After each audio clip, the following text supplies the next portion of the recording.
तुम्हारी कब्र पर आऊंगा इरफान।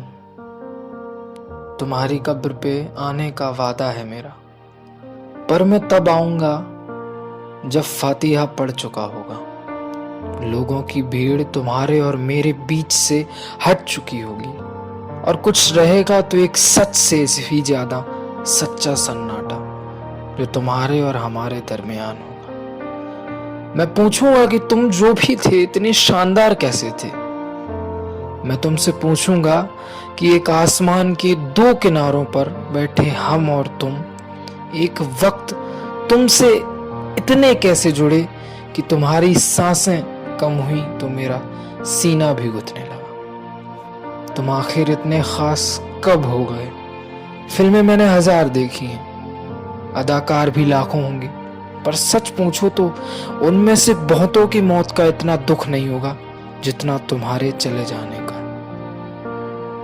तुम्हारा काम था अदाकारी, तुम इतने खास कैसे हो गए इरफान? तुमको नहीं पता, मगर तुम्हारा जाना सिने प्रेमियों के लिए बिल्कुल वैसा है जैसे मिस्र से नील नदी का सूख जाना। तुम्हारा जाना ठीक वैसे ही है जैसे कुरान से सबसे अच्छी आयतें कोई लेकर चला गया। तुम्हारे जाने के बाद एक खाई बन गई है जिसको भर पाना एक सदी तक संभव नहीं है। मैं अभी भी हैरान हूँ, क्या सचमुच तुम चले गए?